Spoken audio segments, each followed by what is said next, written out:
Meus irmãos, nós já percebemos que vir à igreja não nos isenta das mazelas da vida. Nós podemos estar aqui hoje no culto e talvez amanhã mesmo estejamos prostrados em nossos leitos, enfermos, doentes, abatidos, depressivos. Talvez hoje mesmo tenhamos deixado em casa algum problema gravíssimo. O que nós podemos e o que nós devemos fazer a respeito dessas coisas? Nós já fomos libertos de muitas coisas que nos prendiam, de muitas coisas que nos incapacitavam, tanto de doenças quanto do próprio pecado que nos escravizava e nos deixava inúteis. E o que nós temos feito após nós sermos trazidos de volta à vida? Vejamos o que a Bíblia nos ensina aqui em Mateus capítulo 8, a partir do verso 14, quando a Santa Palavra do Senhor nos diz o seguinte: E Jesus, entrando em casa de Pedro, viu a sogra deste acamada e ardendo em febre, e tocou-lhe, tomando-a pela mão, e a febre a deixou, e levantou-se e serviu a ele. Até aqui. Vamos ao Senhor novamente em oração. Curve sua cabeça comigo. Senhor, tem misericórdia de nós. Ajuda-nos nessa manhã, Senhor. Confessamos a nossa incapacidade de aproveitar, de compreender e de guardar a Tua Santa Palavra. Eu confesso a minha incapacidade de apresentá-la. Dependemos de Ti para tudo, Senhor, e pedimos que o Teu Santo Espírito nos ilumine nesta manhã. Nos ajuda a compreender, nos ajuda a reter, e que a Tua Palavra, Senhor, frutifique dentro dos nossos corações. Glorifica o nome do Teu Filho em nosso meio, Senhor, é o que nós te pedimos. No nome santo de Cristo Jesus. Amém. Talvez, irmãos, nós já tenhamos passado por um problema semelhante a esse que nós lemos, e talvez nós já tenhamos passado, inclusive, por um milagre semelhante. Mas qual foi e qual tem sido a nossa reação diante desses acontecimentos? Como que nós temos nos portado diante das graças misericordiosas que nos alcançam? Qual que tem sido a nossa resposta à graça de Deus? Nós vimos por 2 semanas que o poder de Jesus Cristo, tanto para salvar quanto para curar, não conhece limites físicos. E vimos também que Ele receberá todos os que vierem a Ele com fé, seja do Oriente ou do Ocidente, e que basta uma palavra sua, e Ele pode nos libertar de toda e qualquer paralisia da alma. Hoje, eu proponho que nós vejamos 2 coisas. Primeiro, que mesmo uma família piedosa, ela pode ser assolada por dificuldades terríveis.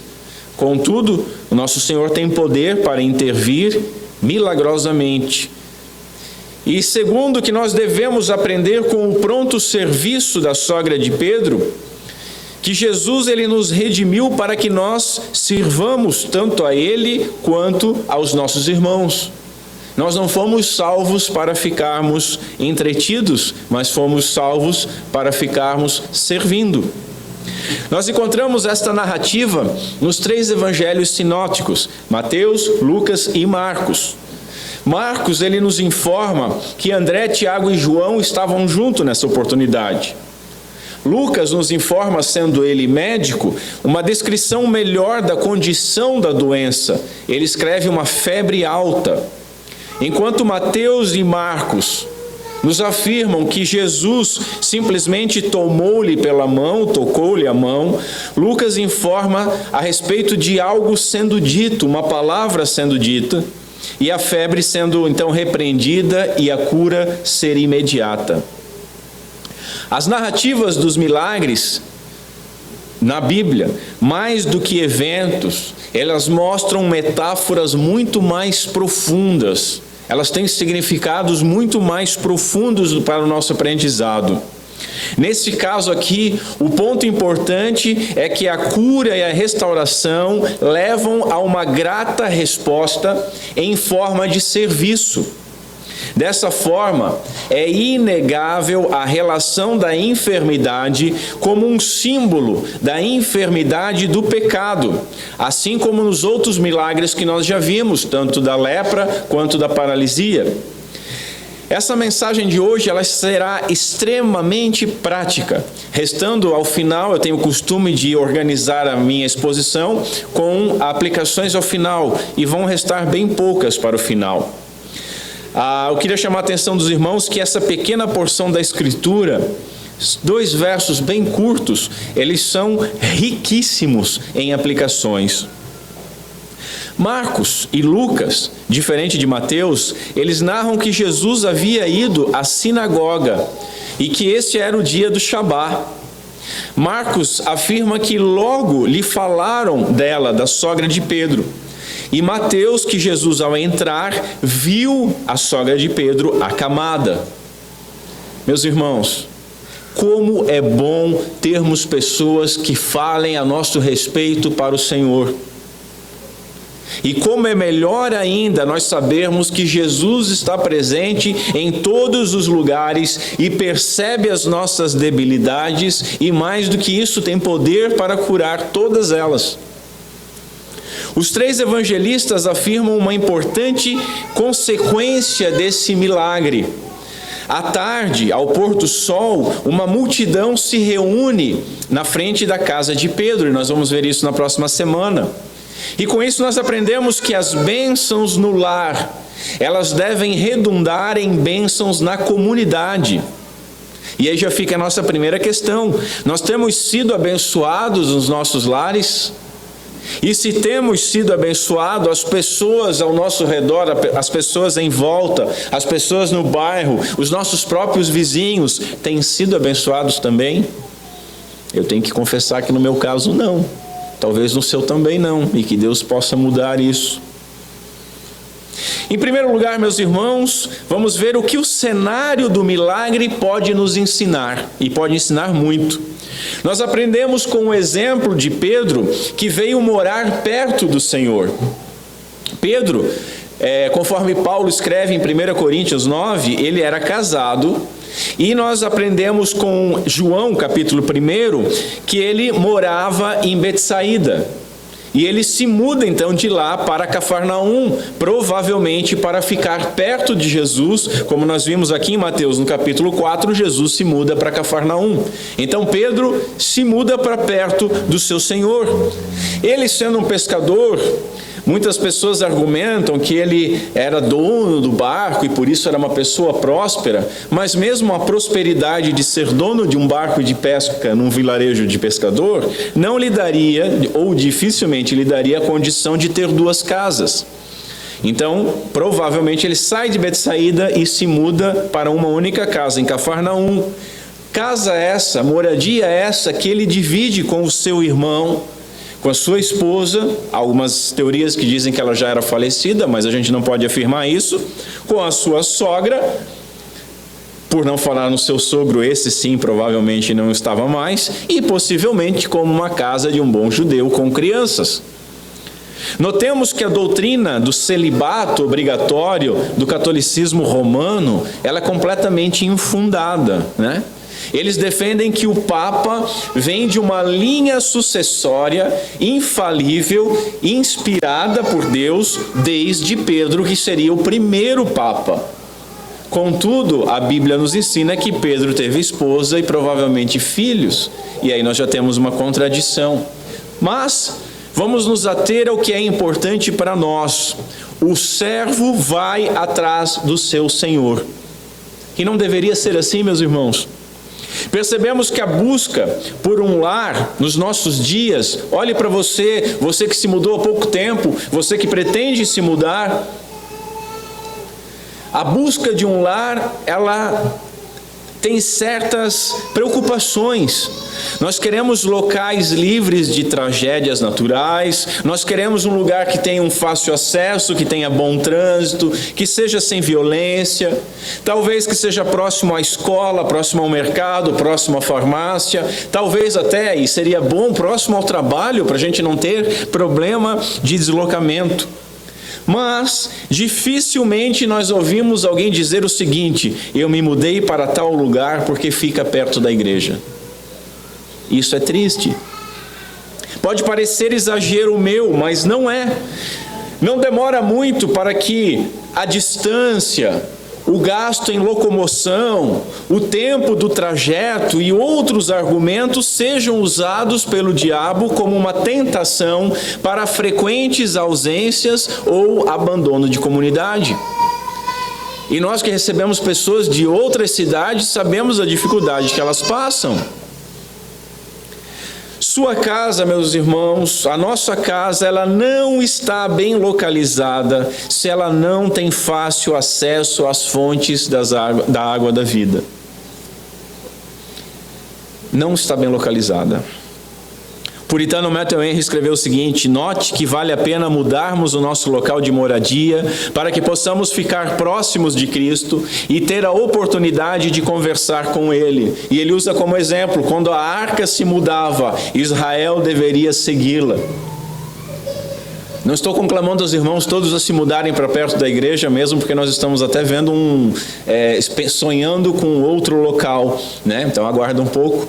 Mas você que vai se mudar, você que tem se mudado, você que está em aluguel, note como isso é importante e note como isso atrapalha.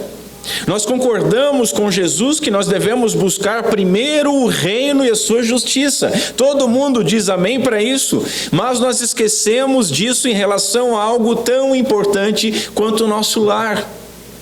A nossa comunidade tem uma celebração, um culto por semana. Você pode até dizer assim: puxa, mas se eu tivesse... Não justifica eu estar perto, porque mesmo sendo longe, uma vez por semana eu posso me deslocar. E eu fico muito feliz com a sua vida. E eu fico muito feliz, nós temos irmãos que vêm de São Francisco do Sul, de Ilhota, de Indaial, de Gaspar. É muito legal ver isso. Do outro lado da cidade, que às vezes é mais longe ainda do que de outra cidade. Isso é muito bacana.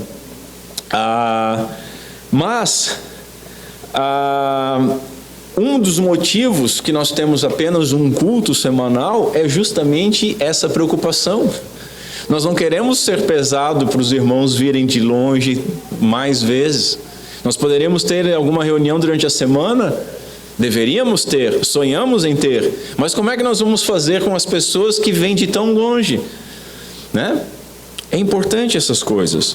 Irmãos, o mesmo vale para trabalho, o mesmo vale para o estudo, o mesmo vale para tudo mais na nossa vida. Você quer trabalhar perto de casa e muitas vezes nós nos apavoramos porque temos que pagar as nossas contas, os boletos chegam, né? E nós achamos um trabalho que fica longe e nos tira do acesso à igreja. Que é no dia do Senhor, que não deveríamos trabalhar, deveríamos evitar ao máximo, ou que nos faz avançar no horário no sábado e nos deixa cansados pelo domingo de manhã. Se o trabalho vai nos atrapalhar, nós não deveríamos... se você já está trabalhando, procure um outro lugar, mas se você está procurando em todas as coisas que você gostaria de ter no trabalho, coloque isso, que ele não venha atrapalhar a sua igreja. A mesma coisa com o estudo. Às vezes nós vemos jovens que vão para outras cidades estudarem, vão fazer faculdade, tudo, e querem morar perto no campus, mas o que ocorre? Eles não se preocupam em ver se há uma igreja sadia próximo aonde eles vão estar. E aí vão se dedicar 4 anos, 5 anos ao estudo, sendo bombardeados por humanismo, por ateísmo e tudo mais, e estão distantes de uma comunidade. Aí depois, quando voltam enfraquecidos, se é que voltam para a igreja. Irmãos, nada deve atrapalhar a nossa adoração, Bons tempos, os tempos antigos, em que as comunidades sociais, elas formavam-se ao redor das comunidades santas. Era ao redor da igreja que a comunidade ia crescendo. Bons tempos. Mas continuemos, em seguida nós aprendemos que Pedro, conhecido por sua personalidade explosiva, ele dá-nos aqui um bom exemplo do trato familiar. Nós temos no texto uma evidência que ele deveria ser um bom marido e provavelmente um bom genro. Porque com certeza, meus irmãos, ele teve que suportar algum desconforto para abrigar a sua sogra. Seja, no mínimo, na privacidade, ou naqueles choques comuns de personalidade. Esses choques ocorrem e naquela família não seria diferente. É complicado você viver com mais pessoas. Contudo, a sogra de Pedro ser moradora da sua casa é um exemplo para os nossos casais hoje. Eles devem ser gentis e amáveis com os parentes uns dos outros, como são com os próprios, nos ensina um puritano. Às vezes a gente não é gentil nem com os próprios parentes, né? Deveríamos começar por aí e depois sermos gentis com os parentes dos nossos cônjuges. Considere também o respeito de Pedro com o próprio Senhor. Tendo em casa uma sogra febril, ele não levou Jesus primeiro à sua casa, mas esperou que terminasse a pregação da doutrina e que outros fossem curados. Desde o princípio, Pedro já estava aprendendo a preocupar-se primeiro com os outros, depois consigo mesmo. Já estava sendo forjado, preparado para ser um apóstolo. A sua sogra também nos dá um valoroso exemplo.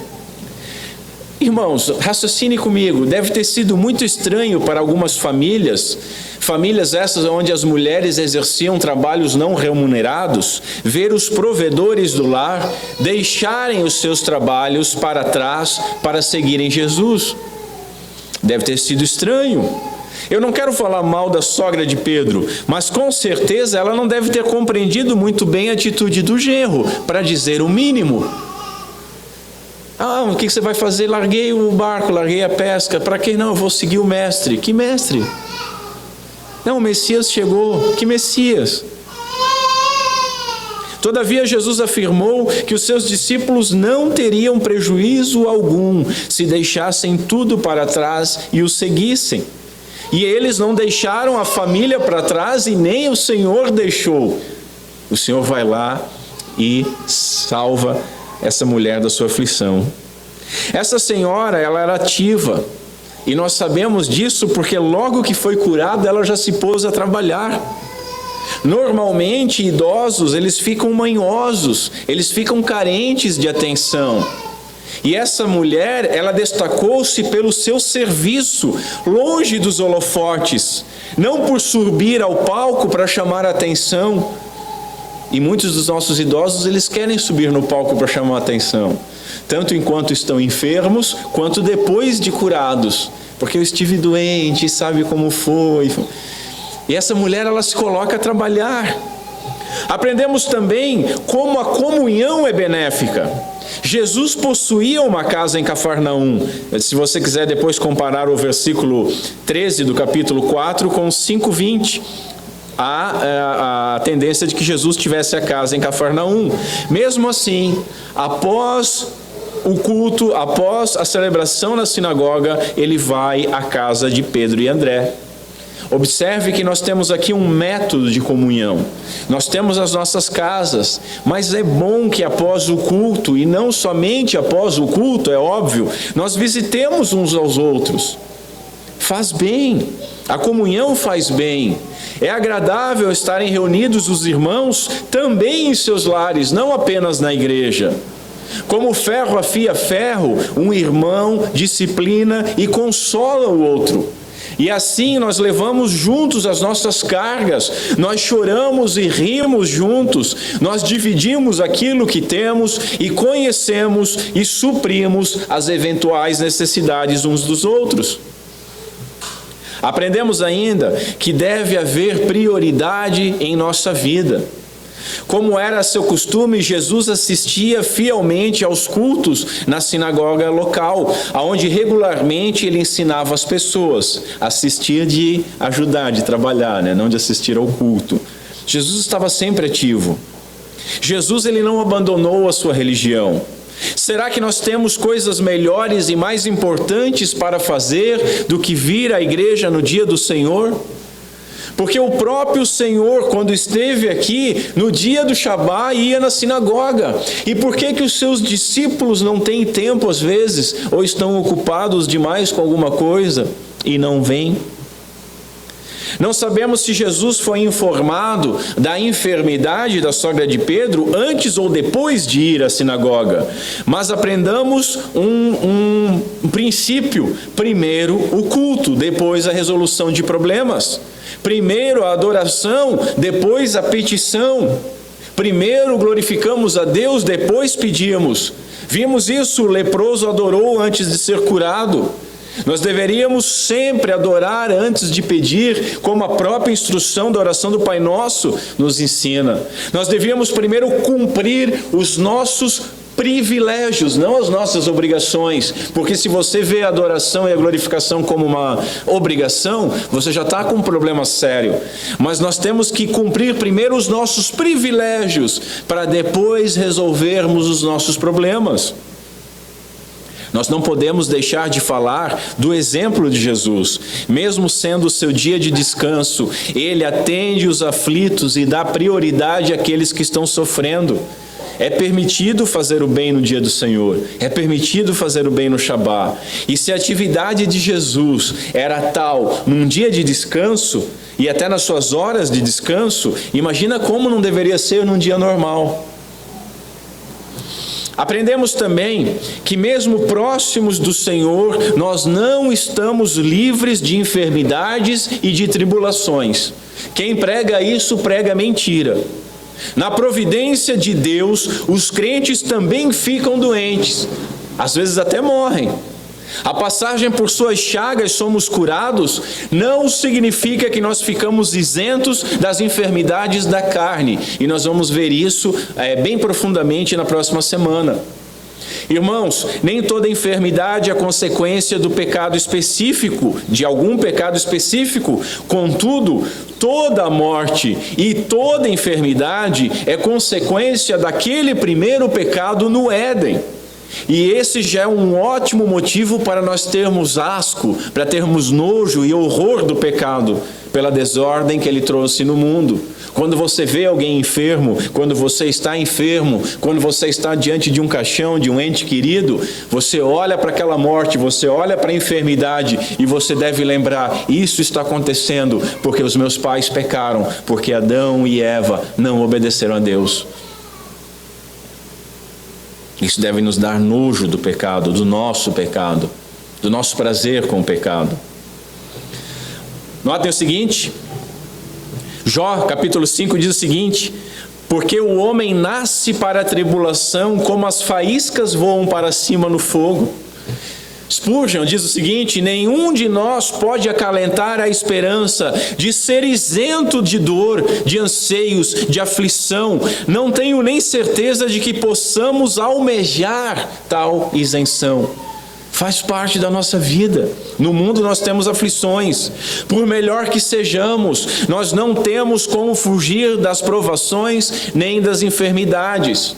Há muitos animadores de palco que dizem o contrário, e eles se enganam e enganam os outros, afirmando que um lar cristão de verdade é livre de dificuldades. Isso é mentira e, infelizmente, a vida os desmentem. E aí ocorrem as desilusões, porque eles enganam as pessoas, e as pessoas acham que estão fazendo um seguro de vida ao entrarem numa igreja e ao se tornarem cristãs. E quando vêm as desilusões, aí elas querem abandonar as coisas todas. Não sejamos nécios, meus irmãos. Elas vêm, elas vão, seja numa vida santa ou não. Santidade não é seguro contra doenças ou problemas. Santidade é seguro de que você não pertence mais a este mundo e que um dia o Senhor virá buscar o seu povo e você estará no meio dele. Essa é a segurança da santidade. Não a isenção de problemas, de dificuldades e de doenças. Certas pessoas atribuem toda a doença ao diabo ou algum pecado especial de alguém que esteja seriamente afligido. Spurgeon diz que esse ensinamento não só somente é falso, como é cruel com a pessoa. Olha o que a Bíblia diz sobre Lázaro, lá em João 11. Os discípulos chegam para Jesus e dizem o seguinte: Senhor, eis que está doente aquele que tu amas. Aquele que tu amas, e nós sabemos que ele veio a morrer dessa doença. Olha que Hebreus nos ensina no capítulo 12: o Senhor corrige ao que ama. E infelizmente para nós, e felizmente também para nós, as enfermidades são uma forma de disciplina do Senhor. Consola-me muito o Salmo 41, quando afirma no verso 3 o seguinte: o Senhor o assiste no leito da enfermidade, na doença tu lhe afofas a cama. Irmão, isso é lindo demais. O Senhor nos sustenta e assiste nas nossas enfermidades. Ele nos restaura e até nos restaurar Ele está junto a nós, junto ao nosso leito, afofando o nosso travesseiro, ao nosso lado, nos confortando e nos ensinando através daquela dificuldade. Aprendemos assim que nós somos edificados pelos nossos problemas. As pessoas às vezes estranham quando eu oro agradecendo pelas nossas dificuldades. Glória a Deus por cada uma delas, que nós possamos extrair de cada enfermidade ensino e proveito, que nós não desperdicemos nenhuma lágrima, nenhuma dor. Eu posso testemunhar junto com Spurgeon, e talvez muitos dos senhores podem testemunhar, que constantemente nós encontramos a presença divina mais conscientemente revelada e docemente sustentada na hora de um problema do que em qualquer outro momento. Aprendemos ainda que ela estava com febre. Pode parecer uma cura banal, mas longe disso. Muitos tipos de doenças, de infecções, de inflamação causam febre. Febre é algo sério. O termo grego usado aqui é derivado do fogo, significa ardência, ardendo como fogo. Lucas, o médico, descreve grande calor febril. Ela estava ardendo com muita febre. Era uma situação complicada a dessa senhora. Às vezes, meus irmãos, nós achamos algo muito comum ou algo muito banal para falarmos em oração, e por isso nós não crescemos e deixamos de experimentar a glória de Deus. Escute esse pregador aqui, ele diz o seguinte: não deixe Satanás obter vantagem sobre você, convencendo-o a manter os seus problemas ou os seus pecados aparentemente corriqueiros longe do seu Senhor, amoroso e perdoador. Amado, se ele sabe quantos fios há na sua cabeça e se nenhum pardal cai no chão sem o conhecimento dele, você pode crer que o seu problema mais trivial receberá do Senhor a maior atenção e a maior solução. Spurgeon escreveu isso. O profeta Isaías escreveu assim: em toda a angústia deles, ele foi angustiado. O nosso Senhor padeceu as nossas angústias. Ele sabe o que é sofrer. Hebreus diz que ele aprendeu pelo sofrimento. Sendo assim, ele é empático conosco. Ele sabe o que nós passamos desde as coisas mais simples.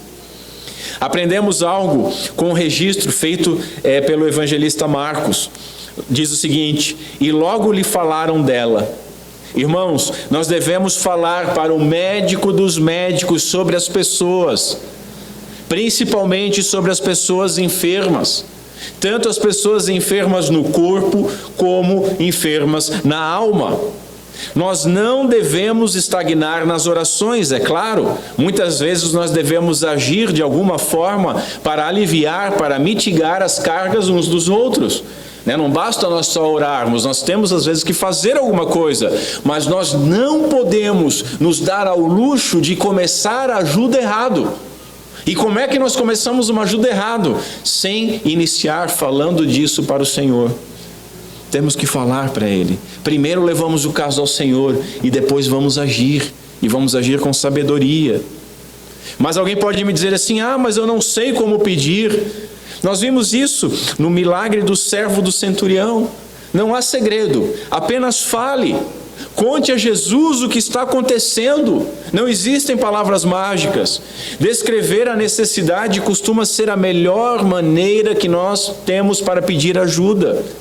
Não existem fórmula, não existem palavras mágicas. Apenas fale qual é o problema e peça simplesmente: Senhor, me ajuda, me socorre. É simples. Basta você orar crendo que basta uma palavra do Senhor. Expõe o problema. Você crê que Ele tem poder? Esse exemplo poderia acabar, inclusive, com aquilo que eu chamo de fofoca gospel, E com a murmuração dentro da igreja. Esposas que falam mal dos seus maridos, homens que reclamam das suas esposas, pais e mães que vivem falando mal dos seus filhos para vizinhos, para amigos ou para irmãos da igreja. Isso é algo tragicamente comum. Irmãos, falemos ao Senhor. Nós temos um bom ouvinte. Muitas vezes nós estamos angustiados, e eu não estou dizendo que essa angústia seja ilegítima. Às vezes o marido é mesmo uma carne de pescoço, às vezes a mulher, você está procurando uma eira para morar perto do telhado porque ela é rixosa. Às vezes os seus filhos, você olha e pensa: eu não posso ter gerado isso aqui é um filhote do terror, não sei o que é. Tudo bem, você passa por essas aflições, e aí você está angustiado, aí você fala para todo mundo dessas pessoas. Fale com o Senhor, exponha para o Senhor.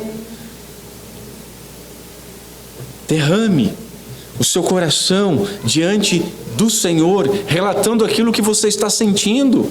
Grande ganho será experimentado.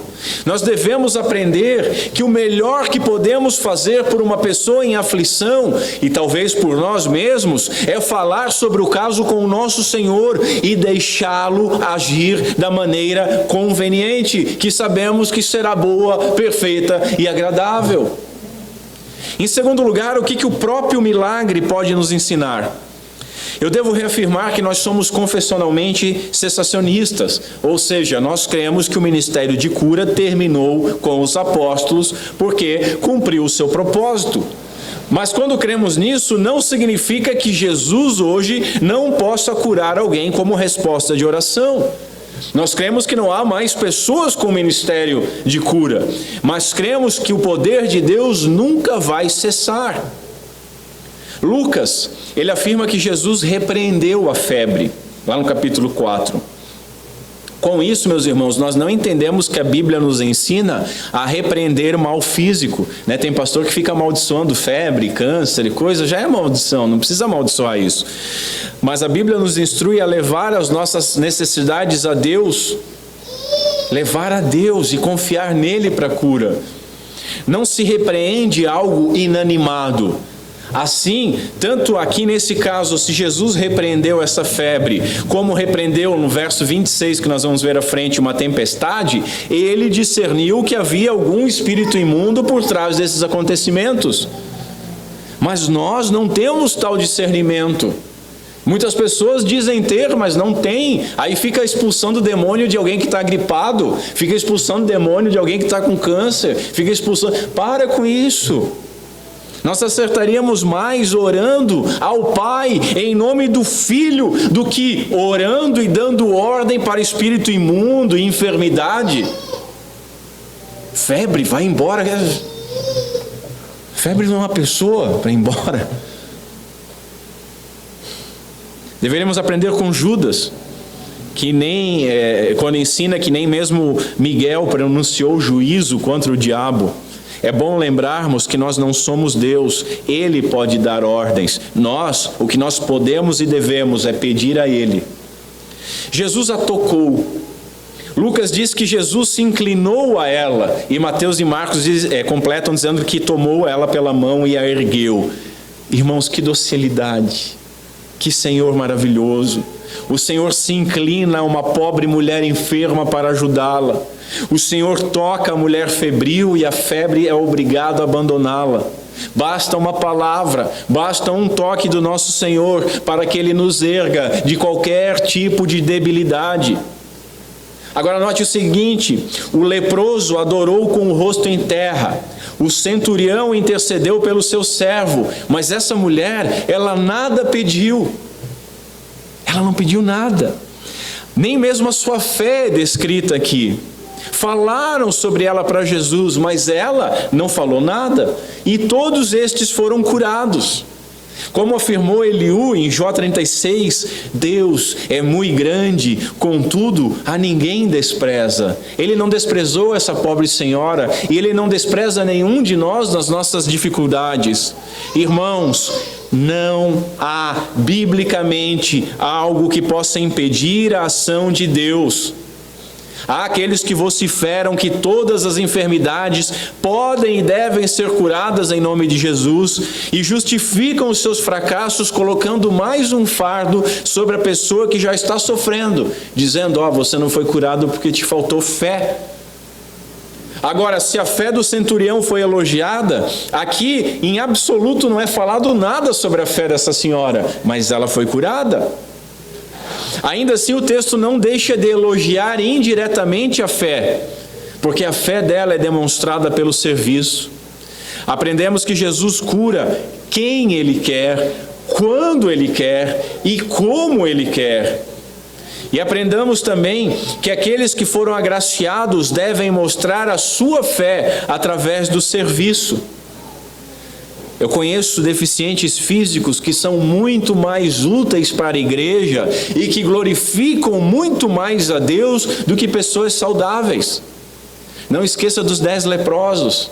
10 leprosos foram curados, mas apenas um voltou e adorou. E apenas um ouviu que a sua fé era a prova de que fora salvo. Os outros não ouviram isso. A febre a deixou, porque ela logo levantou-se, demonstrando estar curada. Irmãos, Deus capacita médicos e farmacêuticos que podem nos nossos dias atenuarem quase todos os quadros de febre através da medicina. E isso, meus irmãos, não deixa de ser uma intervenção divina por meios secundários. Contudo, quando uma febre é curada pelos meios naturais ou medicinais, o enfermo normalmente mostra-se debilitado por um tempo, enfraquecido, ficando inepto para o trabalho por um longo período.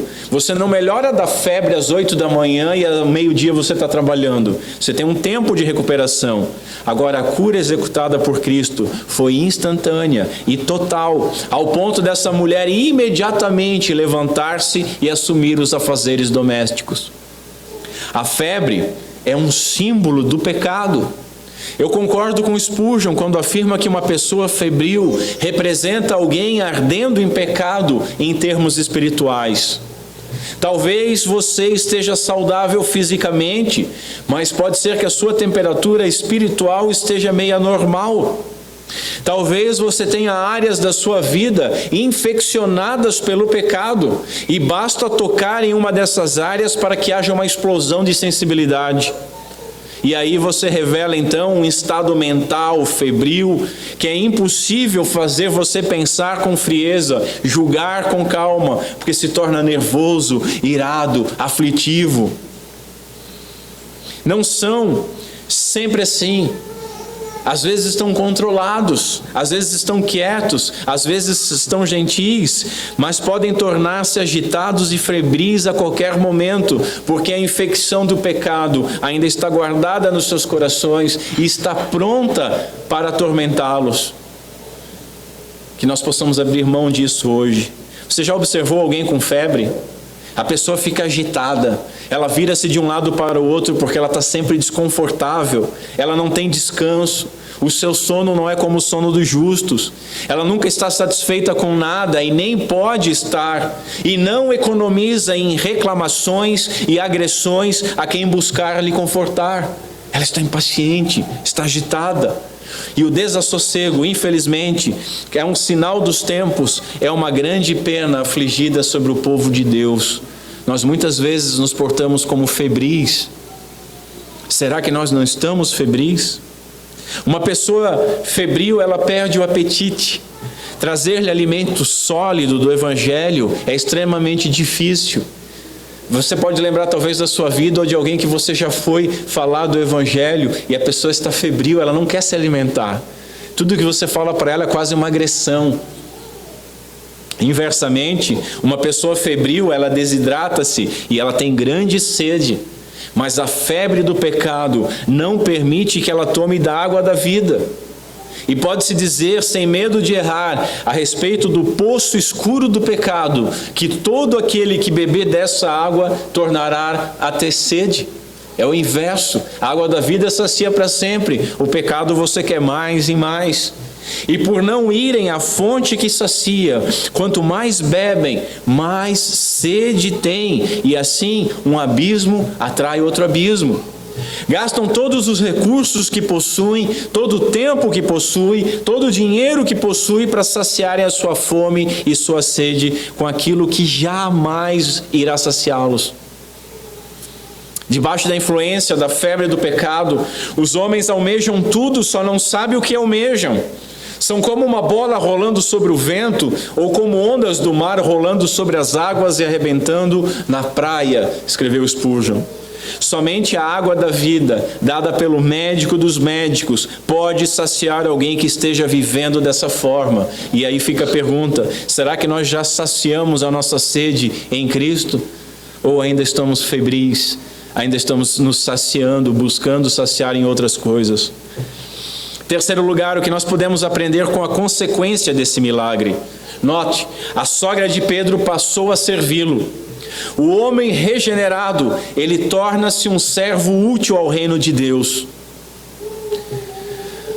Spurgeon escreveu o seguinte: amados, a verdadeira gratidão nos leva a servir e faz do Senhor que cura o objeto do nosso serviço. Coloca-o em primeiro plano, e imediatamente ela se levantou e servia a ele. Note, primeiro a ele, depois aos seus discípulos. Primeiro a cabeça, e por causa da cabeça, os demais membros do corpo santo. Primeiro o Redentor, e por causa do Redentor, a todos os redimidos. Como que nós temos retribuído ao nosso Senhor, meus irmãos? O que nós estamos fazendo por Ele? O que nós temos feito por Ele? Comece sempre por Ele. Faça todas as coisas amorosamente, como sendo para Deus e não para homens. Tudo o que nós fizermos deve ser feito para a glória de Deus. E fazendo as coisas desta forma, nós não apenas favorecemos aos nossos irmãos, mas o mundo todo é favorecido pelo nosso serviço. Cadê o bom serviço realizado pelos cristãos? Hoje em dia é comum você ver assim: vou contratar aquele pedreiro, ele é crente, não sei se eu vou contratar mais. Aquele funcionário é crente, não sei. Você tem uma imobiliária, o crente vai alugar para abrir uma igreja, e não vai pagar. Hoje em dia nós damos mau testemunho, irmãos. Cadê o bom serviço prestado pelos crentes verdadeiros? Nós servimos ao Senhor quando fazemos aquilo que é permitido e que é devido. Portanto, aqui não há uma conotação específica de serviço eclesiástico, mas de serviço. Nós somos corpo e espírito, e em tudo que nós fazemos com todo o nosso ser. Não existe um trabalho mais espiritual que o outro. Dizendo essas coisas, notemos que a mulher de Pedro, ela não se levantou e preparou uma conferência, nem se levantou e pregou um sermão, mas ela se levantou e preparou uma refeição e estava servindo. Algumas pessoas, por não poderem pregar ou por não quererem fazer algo que esteja fora do seu alcance imediato, tendem a não fazer nada. Devemos fazer aquilo que nós podemos e aquilo que nós devemos. A igreja precisa ser limpa? Alguma coisa, algum evento precisa ser organizado? Algum trabalho precisa ser feito na igreja? Alguns dos instrumentos precisam ser tocados? Alguma reunião de oração ou de jovens precisa ser iniciada? Cadê as pessoas que foram curadas por Cristo? Cadê o serviço dessas pessoas? Semelhantemente, tão importante quanto, o texto não diz que ela se levantou e foi limpar a sinagoga, apenas que serviu em seus afazeres domésticos. Aprendemos assim que se filhos precisam ser cuidados, se prateleiras de mercados precisam ser supridas, se roupas precisam ser criadas, costuradas, lavadas, arrumadas, vendidas, se cabelos precisam ser cortados, se casas precisam ser limpas, se negócios precisam ser fechados, isso cabe às pessoas que foram curadas da febril escravidão do pecado e agora fazem todas estas coisas para a glória de Deus. Cadê o serviço excelente dos cristãos? Os filhos de Selá, descritos em 1 Crônicas 4, eles eram tão trabalhadores do rei de Israel e tão importante quanto os soldados do exército. Mas o texto diz o seguinte: e estes foram oleiros e habitavam nas hortas e nos cerrados, e estes ficaram ali com o rei na sua obra. Irmãos, nós fomos salvos com um propósito. Por meio da imagem deste milagre, nós somos todos convidados à meditação sobre os propósitos de Deus na nossa salvação. Por que que nós fomos salvos? Nós devemos alguma forma de gratidão? Independentemente de qual seja o nosso fracasso, seja doença ou seja pecado, Jesus pode curar-nos e pode nos transformar. E Ele faz essas coisas para que nós possamos servi-lo. O imundo de lepra, ele é purificado para ser santo, como Cristo é santo, para a glória de Deus. O paralisado pela doença é liberto para servir como Cristo serve a igreja, para a glória de Deus. Aquele que ardia em febre é curado para poder servir aos irmãos e ao Senhor, para a glória de Deus. Aquele que precisa de um milagre é curado, é chamado, é moldado à imagem de Cristo. E assim como o Senhor, Ele trabalha e trabalha para a glória de Deus. A história da redenção, de Gênesis a Apocalipse, é que Deus está redimindo um povo para si, para a glória do seu nome. E nós glorificamos a Deus trabalhando em tudo com excelência. Todo serviço amoroso realizado por gratidão e para a sua glória é a única forma, e cuidado com o que eu vou falar aqui, a única forma de retribuirmos ao Senhor. Se nós fomos chamados com o propósito de glorificar a Deus e servir aos irmãos, amando-os, a única forma que provamos que recebemos uma nova vida é vivendo dessa maneira. Dito diferente, você tem dúvida se é salvo? Você quer saber se é salvo? Simples, você serve aquele que lhe libertou do pecado, que lhe purificou as manchas da iniquidade, que te trouxe da morte para a vida. O teste de cura da sogra de Pedro foi imediatamente servir. A febre já tinha abandonado. E a única forma de testarmos a nossa piedade é exercendo através de um serviço amoroso aos irmãos e a Deus. Como sabemos que nós podemos andar? Andando. Como que nós podemos saber se estamos caminhando por aquele caminho estreito rumo à cidade celestial? Servindo, sendo praticantes da palavra e não apenas ouvintes, enganando-se a si mesmo. Notem a humildade da sogra de Pedro em ser o que ela deveria ser. Ela não buscou o púlpito para dar testemunho, mas buscou pés para serem lavados. Ela não buscou atenção, mas buscou dar atenção ao Senhor, servindo à mesa. Irmãos, piedade nas tarefas humildes e cotidianas mostram melhor a gratidão do que a ambição por posições superiores, aonde talvez nós nem tenhamos sido chamados. Tem pessoas que almejam na vida estar em cima de um palco cantando na igreja e acham que só isso é servir ao Senhor. Outros almejam o púlpito e não entendem o peso que é estar atrás desse púlpito proclamando a palavra de Deus. Mas querem isso e só querem isso. Piedade nas tarefas humildes. É nas tarefas humildes que nós mostramos o nosso valor. É bem provável que haja muito mais graça de Deus no serviço amoroso de uma mãe para com Cristo ao criar os seus filhos no temor do Senhor, do que caso ela se tornasse conhecida por assumir um papel de liderança num grande movimento público. Ah, mas eu sou só uma mãe. Mas que tipo de mãe que você é? Servir mais do que uma obrigação é um privilégio. A única resposta legítima ao poder de cura de Jesus é servi-lo. Servir ao Senhor por intermédio da igreja é ter o privilégio de ofertar algo ao Senhor, ofertar algo ao Rei deste reino que nós somos chamados. Quem era essa mulher, senão apenas a mãe da esposa de um simples pescador, uma pobre mulher, analfabeta e obscura? No entanto, Cristo lhe permitiu servir-lhe, uma honra que nem mesmo Herodias, a princesa real, jamais teve. Spurgeon diz o seguinte: eu não fico admirado pelo fato de Cristo ter admitido que Paulo, ou Pedro, ou João lhe servissem, mas sim que ele me ature fazendo isso. Esse fato assombroso me constrange. A você não? Já pensou no seguinte?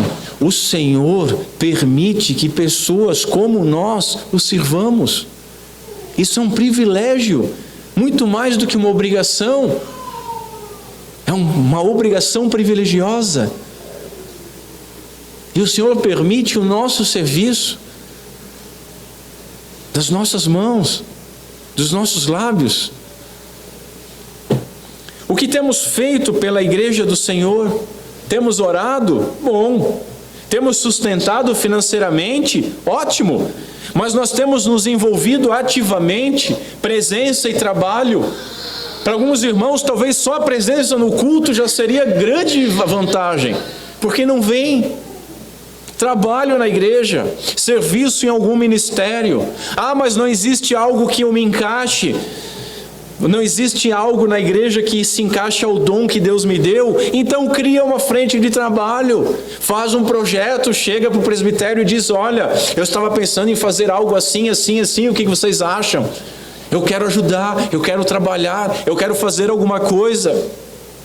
Certamente não há anjo ocioso, não deve haver também cristão ocioso. Nós não somos salvos por nossa própria causa, mas para que possamos ser úteis ao Senhor e ao seu povo. Não devemos desperdiçar o nosso chamado, escreveu um servo do Senhor. Se você frequenta a igreja da mesma forma como frequenta um teatro, onde você assiste, aplaude, quem sabe até pagou o ingresso em alguns lugares, né? E depois volta confortavelmente para o seu lar, você tem um sério problema. Você pode estar se enganando achando que vem na igreja, mas você não faz parte da igreja. A igreja não é um espetáculo. A igreja é uma comunidade viva e ativa. Resumindo o ponto, nós fomos chamados a um campo de trabalho e não a uma colônia de férias. É muito apropriado que aqueles que são curados por Cristo devam servir a Ele como seus humildes servos por todos os dias da sua vida, escreveu um puritano. Devemos, claro, ter equilíbrio. Donas de casa e empresários, médicas e barbeiros, todos eles glorificam ao Senhor fazendo bem aquilo para qual foram chamados. Contudo, o trabalho no reino envolve também servir a Deus e aos irmãos através dos ministérios da igreja. Dificilmente você está tão ocupado no seu trabalho ou na sua vida que você não possa servir na igreja. Através do socorro e trabalho em favor dos irmãos, nós servimos a Deus.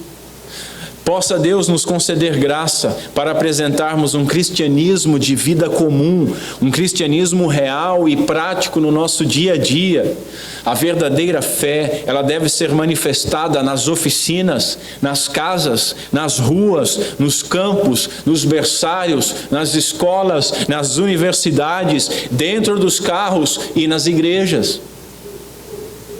Em quarto e último lugar, vejamos mais algumas aplicações.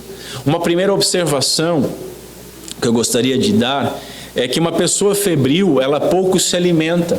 E eu li uma reflexão muito interessante que eu queria compartilhar com os irmãos. Muitos vivem com apenas uma refeição espiritual por semana. Nem enxergam que estão num estado febril, que não sentem fome da palavra de Deus. Vêm à igreja no domingo, ouvem a palavra no domingo pela manhã e o resto da semana sequer abrem as suas Bíblias. Apenas nos domingos de manhã eles se alimentam. Irmãos, como que nós podemos alimentar o nosso espírito apenas uma vez por semana? Proceder assim nos deixa fracos, doentes, febris, ansiosos, inquietos, irritadiços e à beira da morte. Que tal se nós fizéssemos a mesma dieta com o nosso corpo físico? Já pensou como é que seria? Apenas uma refeição no domingo pela manhã. Mas a igreja que eu vou é bíblica, a palavra é boa. Tudo bem, vamos lá. Você vai no domingo pela manhã comer o melhor manjar, a comida mais sólida, mais nutritiva, melhor preparada. Talvez a comida que mais sustente e numa quantidade considerável para você ficar até estufado. Mas só no domingo de manhã. Vamos tentar isso? Vamos tentar isso? Vocês façam isso, se alimentem só hoje de manhã e na próxima semana vocês me contem como é que está o corpo de vocês. E aí eu vou contar como é que está o espírito de vocês, se vocês só participarem do culto e não fazerem nenhum ato de piedade nas suas casas. Irmãos, nós somos exortados pelo texto. Assim que a sogra de Pedro se levantou, ela necessitou expressar a sua gratidão. Por que nós enjaulamos a nossa? Aprendamos, a melhor forma de demonstrar a nossa gratidão é servindo. Fomos salvos, então nós temos trabalho a fazer. Como sabemos que fomos salvos? Quando nós nos alegramos no testemunho comum de todos os eleitos, que diz o seguinte: nós sabemos que já passamos da morte para a vida porque amamos aos irmãos, escreveu o apóstolo João. As graças e as tarefas mais humildes são o melhor teste. O que nós temos feito da nossa vida? O que nós temos feito do nosso tempo? O texto também nos leva ao exame. Será que o Senhor já entrou em nossas casas? Pedro tinha uma simples casa, uma casa humilde, localizada num humilde vilarejo pesqueiro. Todavia, quando o rei entrou, fez daquela simples casa um palácio. Podemos morar numa casa simples, podemos morar numa casa luxuosa, isso não é importante. Mas será que a nossa casa é um palácio? Isso é importante. Será que o Senhor já entrou? Será que o Rei já entrou nos nossos lares? Notem também que o trabalho dessa mulher inicia na sua casa. É em casa que a verdadeira piedade e amor devem ser manifestados primeiro. Se as nossas famílias não conseguem perceber a nossa piedade, o nosso amor, ninguém mais vai reconhecer. Se a nossa família, os nossos colegas de trabalho, os nossos amigos da escola ou da faculdade, se eles têm alguma dúvida sobre a sinceridade da nossa fé, é muito prudente que nós também duvidemos dela. E é muito prudente que hoje mesmo nós vamos a Cristo pedir conversão. Eu olho para os jovens da igreja, muitos eram e alguns ainda são tão cheios de energia naquilo que diz respeito ao pecado, e eu creio que essa energia poderia ser utilizada em favor de Cristo e do seu reino. Cadê a vitalidade da juventude da igreja? Ao invés de procurarem festa, encrenca, procurem o serviço, procurem o aprendizado. Ao invés de procurarem namorados, namoradas, procurem pessoas que precisam ouvir o evangelho que vocês conhecem e pregam. Confiem em Deus, Ele vai preparar alguém para você no tempo certo. Você não precisa ficar procurando. Eu olho para as pessoas mais maduras da comunidade, cadê o seu envolvimento? Cadê os grupos de amigos? Cadê as confrarias? Cadê os grupos de apoio? Cadê o serviço na comunidade? Cadê as obras no prédio físico da igreja? Cadê as obras do corpo místico de Cristo? Onde estão as visitas, os aconselhamentos, as caridades? Onde estão os irmãos da igreja se reunindo e sabendo que tem alguém enfermo indo visitar? Ah, mas não é crente, vamos como cristãos visitar. Nós não precisamos pregar, precisamos estender a nossa mão, estender um prato de sopa, dar um abraço, limpar a casa de alguém que está enfermo. Cadê? Eu olho para as viúvas, assim como para os solteiros que têm mais tempo. Cadê o seu envolvimento comunitário? Será que precisam ser mandados? A sogra de Pedro, ela sabia o que devia fazer e fez. Pessoas maduras, mais do que ninguém, devem saber o que podem e o que devem fazer. E as pessoas mais jovens necessitam desse exemplo. Necessitam desse exemplo. Cadê aquelas pessoas que foram curadas da sua febre e que têm sido atraído e servido? A sogra fez o que sabia fazer.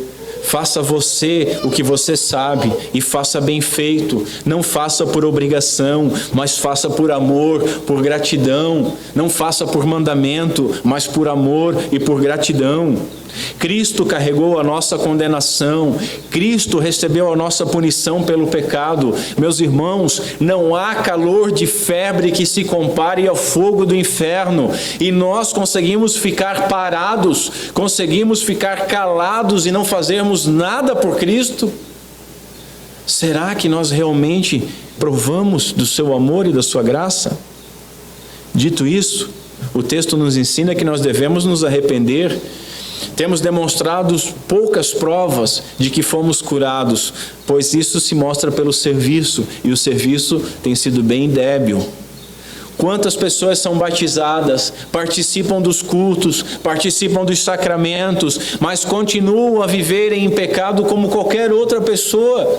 A única coisa que muda é 2 horas no domingo de manhã que vai para a igreja com a Bíblia. Quantos estão em nosso meio, mas sofrem terrivelmente de febre como qualquer pessoa lá fora? Você foi curado. Se você foi curado, abandona o leito da enfermidade.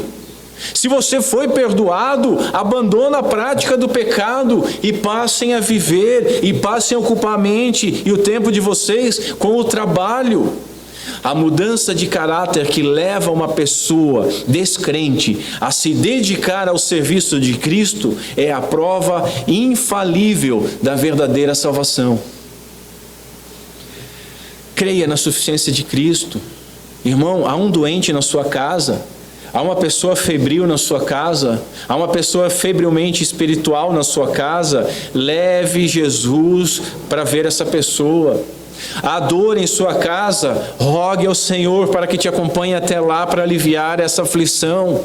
Há pecado na sua casa? Eu tenho certeza que sim, porque na minha há. Leve então Jesus consigo para limpar essa casa. Nós cremos em Cristo conforme a Escritura revela. Olha o que Jesus diz: quem crer em mim, como diz a Escritura, do seu interior fluirão rios de água viva. Nós cremos realmente, meus irmãos? Nós conseguimos parar as águas num leito de um rio? Se nós cremos e estamos nele, como é que nós temos conseguido reter e não jorrar esse rio de água de vida? Como é que nós conseguimos nos abster do serviço? Como é que as pessoas não conseguem ver em nossa condição uma condição saudável, alguém diferente? Por fim, o texto nos traz também bastante consolo. É uma bênção nós termos irmãos que falem sobre nós com o Pai, que orem por nós. É uma dádiva nós podermos fazer o mesmo. É uma dádiva. Faça isso. Ore pelo seu irmão. Ore por mim, eu preciso muito. Não somos salvos pelas nossas boas obras, mas nós somos salvos para as boas obras. E trabalhar para o Senhor deve nos alegrar, porque manifesta que nós fomos curados da nossa febre. A graça que nos salvou, ela nos impele ao trabalho e ao serviço amoroso a Deus e aos irmãos. Essa graça pode vencer o poder paralisante da nossa inatividade, pode vencer a nossa febre de falta do tempo, pode perdoar o pecado da nossa ingratidão e o desprezo que nutrimos pelas coisas de Deus. Nós fomos amados e salvos por amor, e é por amor gracioso que nós respondemos essa graça que nos alcançou. Você tem sido indiferente aos trabalhos da igreja, você pode ser curado e pode vir a ser útil. Você que já fez muito, trabalhou muito, mas desanimou, é a graça que lhe vai sustentar e lhe reanimar. Você que tem medo ou que acha-se incapaz, saiba que você é capacitado em Cristo e é fazendo o que você aprende. Portanto, mexa-se. Você que tem dúvidas da sua salvação, observe o seu serviço. É a maior prova de que você foi regenerado. Você que ficou mais assustado ainda, porque não tem feito nada, arrependa-se. Creia em nosso Senhor, basta uma palavra de Jesus e você pode sair do seu leito de inutilidade e incapacidade e servir. Deus nos cura para que nós passemos a servir, não servir aos nossos próprios interesses, mas sim os interesses dos nossos semelhantes. Irmãos, nós não pagamos a nossa salvação com trabalho, mas nós trabalhamos por amor a Cristo que nos salvou. Somente pessoas muito preguiçosas ficam deitados quando gozam de plena saúde. Se você está deitado, ou você está febril, ou é muito preguiçoso. Mas mesmo estes podem ser tocados por Cristo hoje, podem receber hoje uma palavra, podem hoje ser erguidos do seu leito pela mão do Senhor e começar a trabalhar. Se Jesus entrar em nossas casas, nós podemos testemunhar curas e milagres. Contudo, eu não vejo nada que seja mais glorioso do que Jesus entrar em nossas vidas para que nós possamos servi-lo. Que Deus Pai seja misericordioso conosco, por Cristo Jesus. Amém. Vamos ficar em pé. Vamos ao Senhor em oração. Curva a sua cabeça. Senhor Deus, nosso Pai, tem misericórdia de nós, Senhor. Perdoa-nos. Perdoa os nossos serviços débeis, os nossos serviços mal feitos, os nossos serviços feitos por obrigação. Perdoa nossa piedade frágil em nossos lares. Perdoa nosso orgulho e egoísmo. Perdoa nossa falta de gratidão. Perdoa as nossas desculpas de tempo, trabalho, talento, dinheiro. Todos nós podemos te servir, Senhor. E Tu nos chamou para que nós sirvamos uns aos outros e sirvamos principalmente a Ti. Nos auxilia. Já é glorioso saber que Tu aceita o serviço de pessoas como nós, pó, pecado. Nos auxilia. Capacita as nossas mãos, capacita as nossas pernas, dilata os nossos corações, para que possamos fazer todas as coisas, em casa, no trabalho, nos nossos estudos, nos nossos relacionamentos, no trânsito, na igreja, na comunidade. Possamos fazer todas as coisas para a glória do Teu santo nome e possamos nos envolver no serviço da Tua igreja. Tira-nos, Senhor, da zona de conforto. Chacoalha-nos. Faze-nos útil. Tem misericórdia de nós. É o que nós te pedimos, no nome santo de Cristo Jesus. Amém.